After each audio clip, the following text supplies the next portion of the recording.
नमस्कार दोस्तों, आज मैं लेकर आई हूँ देश और दुनिया की बड़ी खबरें। आइए दोस्तों, सबसे पहले जान लेते हैं आज की मुख्य खबरें फटाफट। दोस्तों, भारत की चीन को दो टूक, कहा क्षेत्रीय अखंडता और संप्रभुता से कोई समझौता नहीं करेंगे। दोस्तों, अगली बड़ी खबर निकल कर आ रही है SBI बैंक से। SBI खाता धारकों के लिए अच्छी खबर, इस फायदे के लिए नहीं करना होगा 1 साल का इंतजार। दोस्तों, साथ ही अगली खबर है बहुत ही चौंकाने वाली। संजय राउत के बयान पर भड़की कंगना, बोली किसी के बाप का नहीं है महाराष्ट्र। और जानेंगे अंतर्राष्ट्रीय यात्रियों को दिल्ली एयरपोर्ट पर करवाना होगा कोरोना टेस्ट। और अगली खबर जो बहुत ही महत्वपूर्ण है, बाजार में तबाही, धड़ाम हुए सेंसेक्स निफ्टी लेकिन रुपया हुआ मजबूत। तो दोस्तों, खबरें विस्तार से जानने से पहले आपसे एक रिक्वेस्ट है, देश दुनिया की ताजा खबरें जानने के लिए मेरा चैनल अभी सब्सक्राइब कर ले। आइए जानते हैं सभी खबरें विस्तार से। भारत की चीन को दो टूक, कहा क्षेत्रीय अखंडता और संप्रभुता से कोई समझौता नहीं करेंगे। दोस्तों, पूर्वी लद्दाख में चीन से जारी तनाव के बीच भारतीय विदेश सचिव हर्षवर्धन श्रृंगला ने शुक्रवार को कहा कि भारत अपनी क्षेत्रीय अखंडता और संप्रभुता को बनाए रखने के लिए प्रतिबद्ध है। इससे वह किसी भी तरह का समझौता नहीं करेगा। उन्होंने यह भी कहा कि यह बेहद महत्वपूर्ण है कि गतिरोध के दौरान भी भारत ने चीन के साथ संवाद बनाने की कोशिशें जारी रखी। महामारी के चलते इस काम में बाधा नहीं आई। भारत ने मसले को सुलझाने के लिए डिजिटल और टेलीफोन जैसे माध्यमों का उपयोग किया।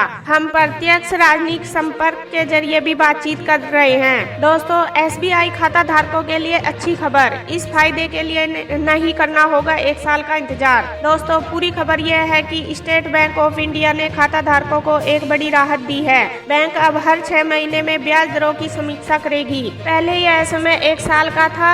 SBI ने ट्वीट किया, 1 साल का इंतजार किए बिना ब्याज दर में कमी का लाभ उठाएं। SBI ने MCLR रीसेट फ्रीक्वेंसी को 1 साल से घटाकर 6 महीने कर दिया।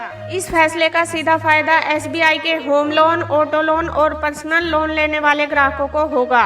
अगली खबर है अर्थव्यवस्था के खस्ता हाल के बीच भारतीय कंपनियों ने रिकॉर्ड 31 अरब डॉलर की इकट्ठी पूंजी जुटाई।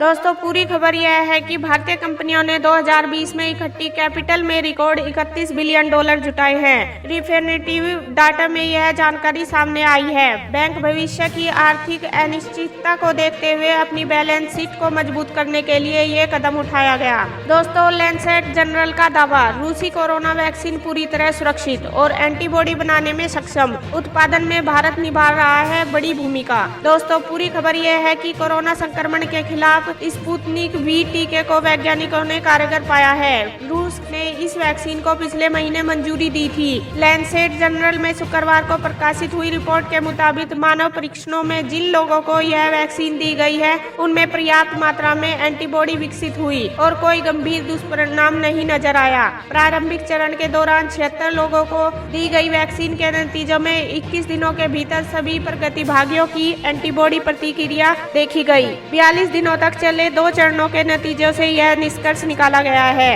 दोस्तों, राजनाथ का चीन पर निशाना, कहा क्षेत्रीय शांति के लिए आक्रामकता ठीक नहीं। दोस्तों, पूरी खबर यह है कि मास्को में शंघाई सहयोग संगठन की बैठक में रक्षा मंत्री राजनाथ सिंह ने अपने संबोधन में बिना नाम लिए चीन और पाकिस्तान पर निशाना साधा। रक्षा मंत्री ने कहा कि भारत आतंकवाद की सभी रूपों और इसके समर्थनों की निंदा करता है। राजनाथ सिंह ने चीन का नाम लिए बिना कहा कि शांतिपूर्ण, स्थिर और सुरक्षित एशिया क्षेत्र के लिए जरूरी है कि सदस्यों के बीच एक दूसरे के प्रति गैर आक्रामकता का परिचय दिया जाए। इस बैठक में भारत और रूस के अलावा चीन के रक्षा मंत्री भी भाग ले रहे हैं। दोस्तों, मध्य प्रदेश में उपचुनाव के लिए भाजपा ने बदली रणनीति, संध्या को छोड़ केंद्रीय मंत्री तोमर ने संभाला मोर्चा।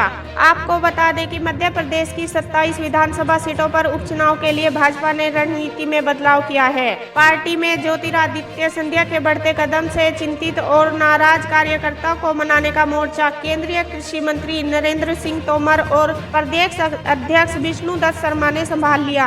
कार्यकर्ताओं के साथ उनकी बैठकों का दूसरा दौर जारी है और अगले 2 दिनों में शेष विधानसभा क्षेत्र पर पहुंचने का कार्यक्रम है।